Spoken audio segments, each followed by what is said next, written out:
Remember the first time you loaded up Pokemon Red, Blue or Yellow on your chunky old Game Boy? Well, you choose your starter, you walk through Viridian Forest, challenge Brock, feeling like you were embarking on the ultimate monster catching adventure. Yes, I said monster because Pocket Monsters. But hidden beneath the nostalgia are widely broken battle mechanics the developers never intended. From infinite badge boosts to guaranteed one-hit KO moves, and even a move that lowers your critical hit chance when it's meant to raise it. Gen 1 is as glitchy as it is iconic, and in this video I'm diving deep into the quirks, bugs, and exploits that defined an entire generation of Pokemon battling.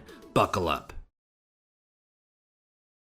First up, the famous badge boost glitch. In Generation 1, each gym badge gives a permanent 12.5% boost to one of your Pokemon stats, like attack, speed, or defense, but there's a disastrous oversight in the code. Whenever a Pokemon stat changes in battle, whether that's a boost from Swords Dance or a drop from the foe's growl, it reapplies all of your badge boosts again. That means each time you see a message like your attack rose, your Pokemon's other stats might quietly rise as well, over and over, turning you into an unstoppable juggernaut. It's like hitting the jackpot at every casino every time something fiddles with your stats. If you see competitive Gen 1 players spamming Swords Dance, now you know why. Those repeated badge boosts can really stack up fast, especially if you're using a sweeper Pokemon, like Bellsprout or Metapod. Next is the Focus Energy glitch. Imagine a move designed to boost your critical hit rate. Focus up so you can strike vital points. Great concept, right? Well, in Gen 1, the developers botched the code so badly that Focus Energy cuts your critical hit rate to a quarter of what it should be. Instead of landing a sweet spot more often, you'll be missing out on the crits left and right. The result is that you'll never want to use Focus Energy in Gen 1 unless you're actively trying to make the game harder for yourself. So if an opponent's Pokemon uses Focus Energy, hey,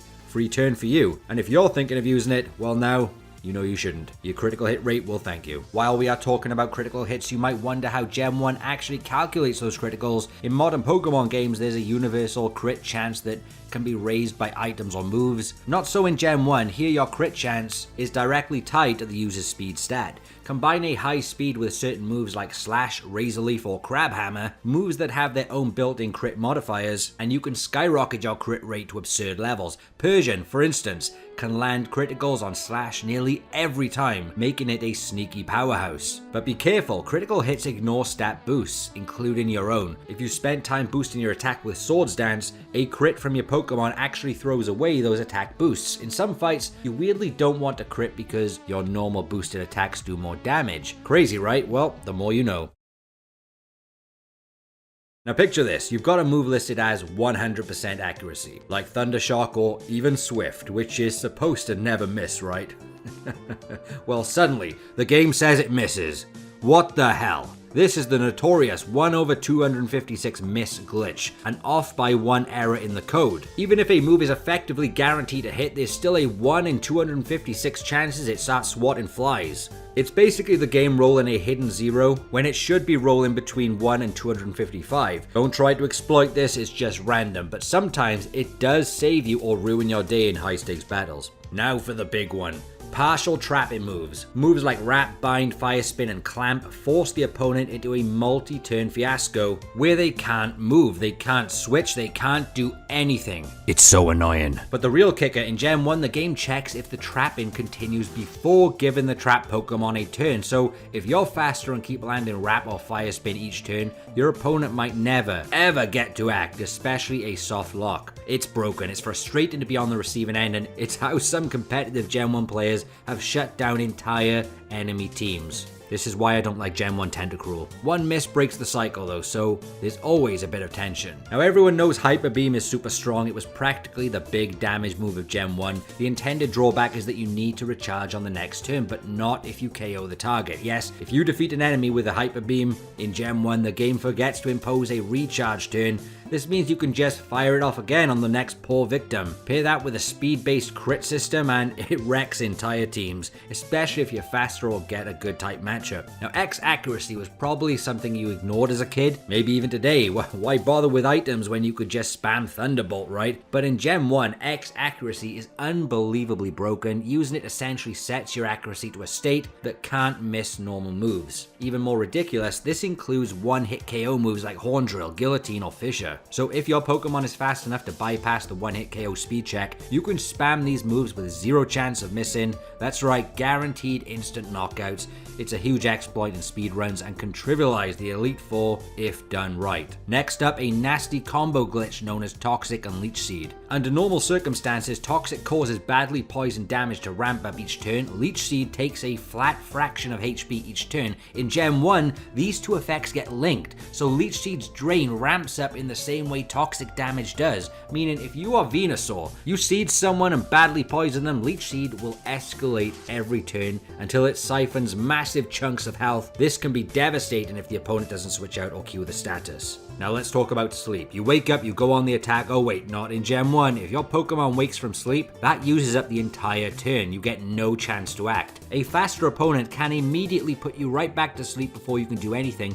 This can lead to lock scenarios if you're unlucky or if the opponent is simply that much faster. Combine this with, say, a Pokemon using Spore, and you might as well kiss your waking life goodbye. Let's talk about counter. It's supposed to reflect damage from normal or fighting type moves. It's simple, right? Except in Gen 1, the game sometimes misreads what type the incoming damage is, particularly if the move is typeless or a fixed damage attack like Seismic Toss. This can lead to times when counter never triggers even though you clearly took a normal type move, or when it does trigger under questionable circumstances. It's not as easily exploited as other bugs, but it's worth knowing if you rely on counter strategies. Now, Rage in Gen 1 tries to do a few things at once. Lock you into using Rage, boost your attack whenever you hit, etc. But it's coded so poorly, you can get locked into a worthless loop, or you can sometimes re-trigger the badge boost glitch in weird ways. It sounds cool on paper, really cool, boosting attack each time you are damaged, but in practice, it's really worth the headache. You want to power up, just use Swords Dance or something more reliable, and it's much quicker.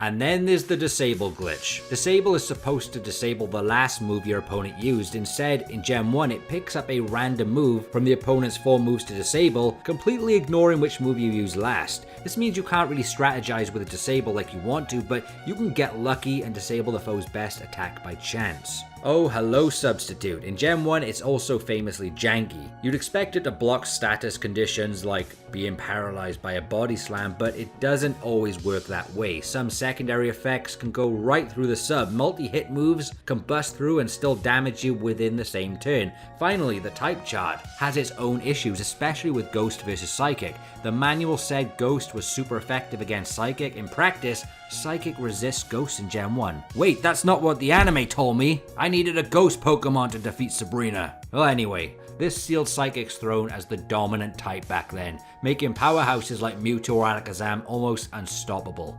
And that, my friends, is the tip of the iceberg for Gen 1's broken battle mechanics. It's no wonder battling in red, blue, and yellow feels so different from modern Pokemon games. But in a weird way, all these quirks are part of the Gen 1 charm. It's the wild frontier of Pokemon where speed is king, psychic types are unbalanced gods, and focus energy is best left forgotten. Thank you so much for watching today. If you found this nostalgic or learned something new about these iconic and broken techniques, leave a like and consider subscribing for more deep dives into Pokemon and other games, past, present, and future. Let me know in the comments which Gen 1 glitch is your personal favorite, or if you ever accidentally benefited from these bugs as a kid. So until next time, happy training.